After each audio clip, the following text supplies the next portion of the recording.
Doctor منور حسین پیش خدمت ہے۔ پاکستان نے اسپیس کے اندر ایک تاریخ رقم کی ہے۔ کس طرح اسپیس کے تاریخ کے اندر بڑے بڑے ممالک کا کیا کردار بنتا ہے؟ روس، چین، امریکہ، یورپین یونین، جاپان، انڈیا، ان کا کیا کردار ہے؟ تکنیکی لحاظ سے کن کن مراحل سے گزرنا پڑتا ہے؟ اس ساری ڈیولپمنٹ میں پاکستان کو دو اہم ترین اسباق کون سے حاصل ہوتے ہیں؟ یہ وہ سوالات ہیں جن کے جوابات آج کے ویلاگ کے اندر ان کا تذکرہ ہوگا۔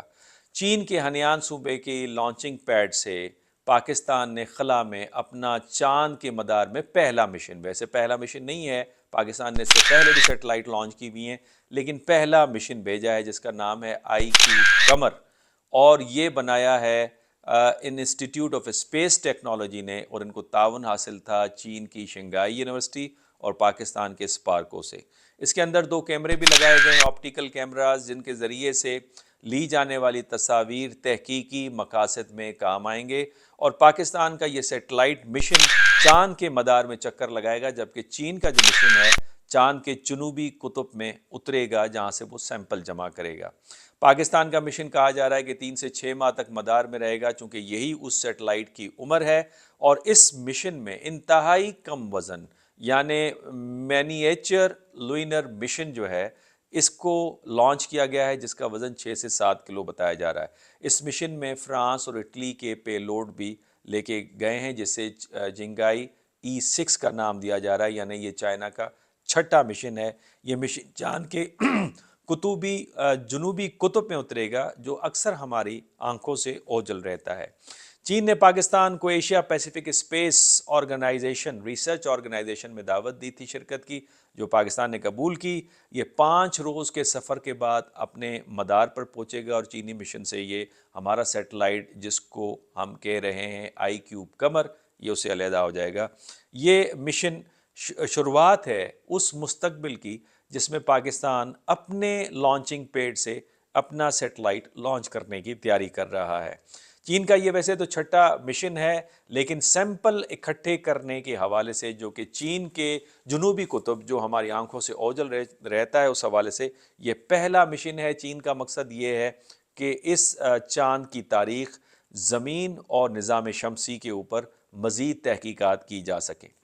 تکنیکی حوالے سے اس کی کیا اہمیت بنتی ہے اور کن کن چیزوں کی ضرورت پڑتی ہے؟ تو تکنیکی حوالے سے سیٹلائٹ بنانا ایک انتہائی پیچیدہ عمل ہے، جہاں پہ state of the art technology اور اس کی فیسلٹیز کی فقط ضرورت نہیں پڑتی، بلکہ تکنیکی بہترین ماہرین کی بھی ضرورت پڑتی ہے، اور ہر مرحلے پہ آپ کو کامیابی درکار ہے۔ یہ وہ 3 انتہائی اہم مراحل ہیں جہاں پہ آپ کو کامیابی درکار ہوتی ہے ایک مشن کو کامیاب بنانے کے لیے، جس میں کامیابی سے پہلا کامیابی سے سیٹلائٹ کو تیار کرنا، دوسرا کامیابی سے اسی سیٹلائٹ کو لانچ کرنا، اور تیسرا کامیابی کے ساتھ مدار میں اس سیٹلائٹ کو آپریٹ کرنا۔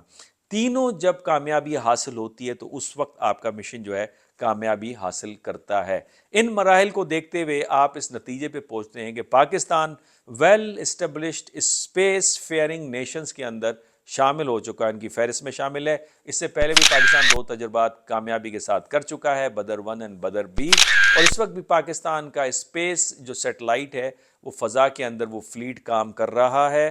ریموٹ سینسنگ کے ذریعے ارتھ کی آبزرویشن کا معاملہ ہو، سیٹلائٹ کمیونیکیشن کا معاملہ ہو، اس کے علاوہ دوسری اہم خدمات جس میں ڈیٹا کلیکشن جو کہ دنیا کے سائنٹسٹ کمیونٹی کو دیا جاتا ہے، اس حوالے سے کام کر رہا ہے۔ اسپیس کی تاریخ کیا ہے؟ اسپیس مشن کی یہ بڑی دلچسپ تاریخ ہے، اور اسے ہمیں جاننا ضروری ہے، اور اس تاریخ میں امریکہ کا، روس کا، چین کا، جاپان کا، یورپین یونین کا، حتیٰ کہ انڈیا اور پاکستان کا کیا کردار ہے۔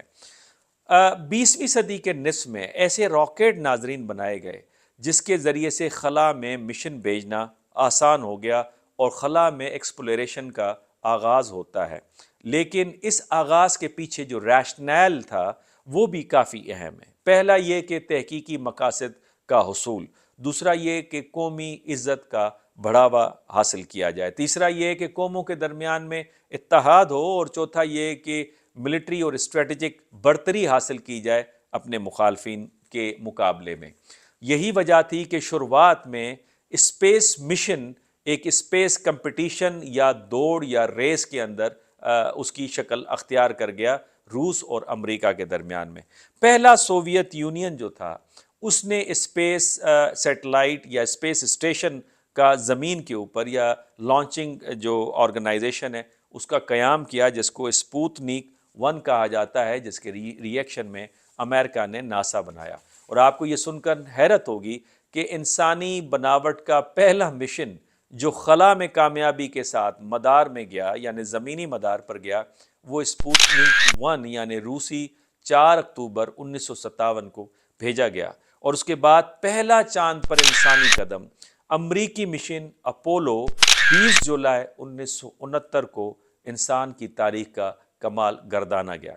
اسی طرح سوویت یونین نے بھی کئی لینڈ مارکس اسپیس مشن کے اندر حاصل کیے، جیسے لیونگ بینگ کا پہلا جو تجربہ تھا اسپیس کے اندر 1957 میں روسیوں نے حاصل کیا۔ اسی طرح روسیوں نے پہلا ہیومن اسپیس فلائٹ جو ہے جس میں یوری گیگیرین نے فلائی کیا اور ووستوک نامی جہاز کے اوپر فلائی کیا، یہ 1961 کو ممکن ہوا۔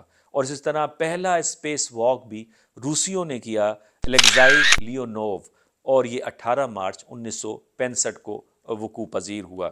اسی طرح سے launching of first space station, جسے پہلا خلائی اسٹیشن کہا جاتا ہے، وہ بھی اس کا سہرا بھی سوویت یونین کے سر پہ جاتا ہے، جو 1971 میں انہوں نے اس کا قیام کیا۔ لیکن 20 سالوں کے بعد اسپیس شٹل کا دورہ چلتا ہے اور یہ کمپٹیشن اور ریس جو ہے وہ تعاون اینڈ کوآپریشن کے اندر تبدیل ہوتی ہے، جس کا نتیجہ ہم انٹرنیشنل اسپیس اسٹیشن کی صورت میں دیکھتے ہیں۔